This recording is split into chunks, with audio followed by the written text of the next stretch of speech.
आप देख रहे हैं समाचार एजेंसी ऑफ इंडिया में साई न्यूज। नमस्कार दोस्तों, समाचार एजेंसी ऑफ इंडिया की साई न्यूज में एक बार फिर आपका स्वागत है। जबलपुर क्षेत्र के समर्थ भैया जी सरकार, जिन्हें दादा गुरु महाराज के नाम से जाना जाता है, उनके श्री चरण शिव की नगरी सिवनी में पड़े। समाचार एजेंसी ऑफ इंडिया की साई न्यूज के लिए अखिलेश दुबे की रिपोर्ट। आपने ये कहावत तो सुनी ही होगी कि भूखे पेट न हो भजन गोपाला, ये ले तेरी कंठी ये ले तेरी माला। भक्ति की शक्ति का जरा भी जिन लोगों को भान नहीं था, अंदाज नहीं था, उनके द्वारा ये कहावत बनाई गई होगी, निश्चित तौर पर बनाई गई होगी। लेकिन इस कहावत को मिथ्या साबित कर रहे हैं संत दादा गुरु महाराज। दादा गुरु महाराज सिवनी पहुँचे और उनके द्वारा भक्तों को उद्बोधन दिया गया, आशीर्वचन दिया गया। समर्थ भैया जी सरकार दादा गुरु के नाम से, दादा गुरु महाराज के नाम से वे जाने जाते हैं। जबलपुर महाकौशल के एक ऐसे संत हैं जो 1600 से ज़्यादा दिनों से उपवास कर रहे हैं। इस पर आपको शायद ही यकीन हो, पर आपको ये भी बता दें कि इस उपवास में वे फलाहार भी नहीं लेते हैं, खाद्य सामग्री भी नहीं लेते हैं और जल, वो भी नर्मदा का पानी पीते हैं। दादा गुरु महाराज पिछले 1600 से भी ज़्यादा दिनों से नर्मदा जल पर ही अपनी वे सिर्फ नर्मदा जल का ही सेवन करते हैं। उनकी इस तपस्या से चिकित्सकों के साथ आधुनिक विज्ञान भी बहुत हैरान है। इस तरह से आखिर कोई कैसे रह सकता है। हम आपको बता दें कि 17 अक्टूबर 2020 को मां नर्मदा के साथ दादा गुरु का एक विशेष रिश्ता है और उन्होंने 17 अक्टूबर 2020 को अन्न त्याग दिया था। अन्न का त्याग उनके द्वारा पुण्य सलिला जीवन दायिनी मां नर्मदा के बचाव और उत्थान के संकल्प के साथ त्यागा था और तब से अब तक अनवरत महाव्रती दादा गुरु महाराज सिर्फ माता के नर्मदा जल का ही सेवन कर रहे हैं। वे 1600 से ज़्यादा दिनों से अन्न का त्याग कर, उसके बावजूद उनके अंदर की ऊर्जा किसी नवयुवक, किसी जवान युवक से कम नहीं है। वे लगातार माता नर्मदा की पैदल परिक्रमा कर रहे हैं, गांव-गांव घूमकर माता नर्मदा की भक्ति के प्रति लोगों को जागरूक कर रहे हैं। दादा गुरु महाराज की इस ऊर्जा के सामने विज्ञान भी नतमस्तक ही प्रतीत होता है।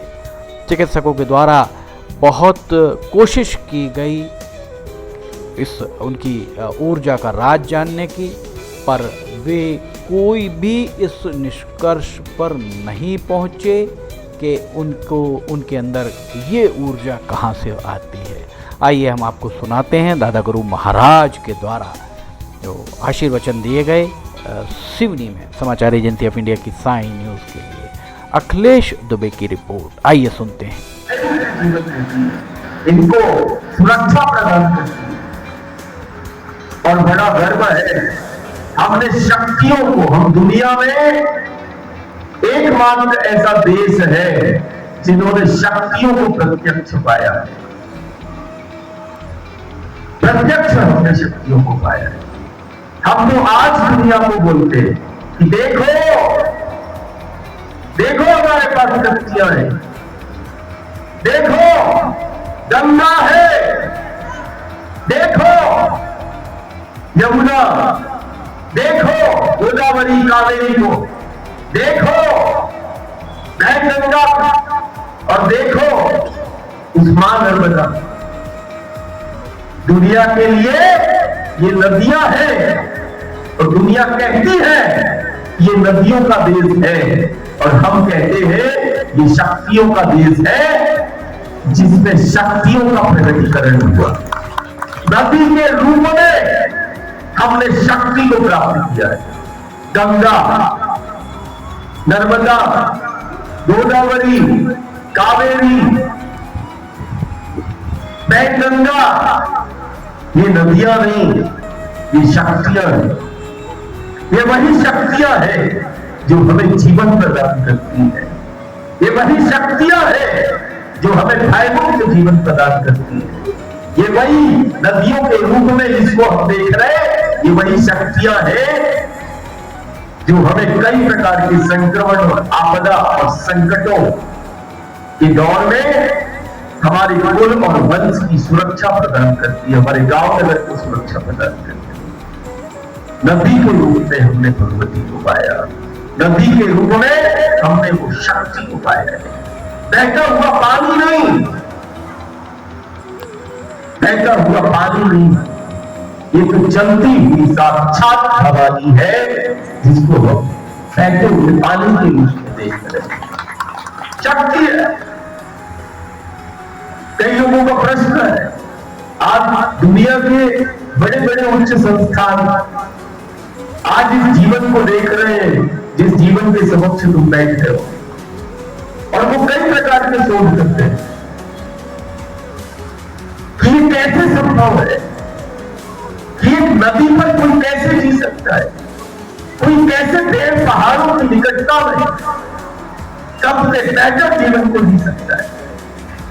आज सिर्फ देश के ही अनुसंधान नहीं, चिकित्सा के उच्च संस्थान सिर्फ देश के ही नहीं, आज दुनिया के चिकित्सा जगत के उच्च संस्थान आज वो उस नर्मदा के पथ पर वो शोध भी करते हैं और वो चिंतन भी करते हैं। क्या है? ये नदी से संवाद करते हैं, ये माटी से संवाद करते हैं, ये वृक्षों से संवाद करते हैं, ये पेड़ों से संवाद करते हैं, पहाड़ों से संवाद करते हैं। देखो हमारा संरक्षण, देखो हमारी संस्कृति। एक तरफ नदी के रूप में भी हमने भगवती को हमने पाया, और हम ही दुनिया में हम तो इस धरती को माटी के रूप, माटी को भी मां के रूप में पूछते हैं और कहते हैं कि परमात्मा ईश्वर अवतार लेता है। गुरु गोविंद ने अवतार लिया, परमात्मा ईश्वर ने अवतार लिया, लेकिन अवतार का भी कोई कारण होगा। युग और सदी साक्षी है, परमात्मा ईश्वर अवतार लेता है, लेकिन अवतार लेकर वो लीला भी करता है, और उसने लीला की, और वही परमात्मा ईश्वर की लीला करते हुए वो बोध कराता है और वो बताता है आने का कारण। अवतार का कारण है ये धरा, अवतार का कारण है वो धेनु जिसको लोग पशु के रूप में बोलते हैं, गौ। हमारे लिए हमने तो शक्ति को गौ के रूप में भी प्राप्त किया, हमने तो अपनी माटी को हम मां के रूप में हमने पूजा ही नहीं, हम तो मां के रूप में भी हमने देखा। माटी को मां के रूप में देखने वाला, नदियों को मां के रूप में देखने वाला, और यहां तक हमारी देखो हमारी भावनाएं कि हम तो अपने राष्ट्र को, देश को भी मां के रूप में मानने वाला। यदि दुनिया के अंदर कोई देश होगा जो अपने राष्ट्र को, अपने देश को मां कहता है और मां के रूप में देश को देखने वाला, मां के रूप में नदियों को देखने वाला, मां के रूप में अपनी माटी को, इस धरती को पूजने वाला, दुनिया के अंदर यदि कोई देश होगा तो यही है जिसको हम भारत कहते हैं, जिसमें हम जन्म। राष्ट्र को मां कहते हैं, नदियों को मां कहते हैं, कोई तो बात नहीं। और परमात्मा ईश्वर का अवतार हुआ इसी धरा में। वो परमात्मा ईश्वर कहता है कि मैं आता हूं इस धरा के लिए, और इस धरा पर आकर इसी धरा की जीवन कथा वो बताता है, और इन्हीं जीवन दायिनियों के तटों पर, पथों पर, कभी गंगा के तीरे, कभी नर्मदा के तीरे, कभी गोदावरी, कभी यमुना के तीरे और कभी वैनगंगा के तीरे वो गुरु गोविंद कहता है मैं चला, मैं मिला, मुझसे मिलना है, मुझे देखना है, मुझे जानना है, तो चलो नर्मदा के पास, चलो नर्मदा। कि जब जब परमात्मा ईश्वर हमारे बीच में आया, क्या स्वरूप बताया? इन वृक्षों को, पेड़ पहाड़ों अपना स्वरूप बताया।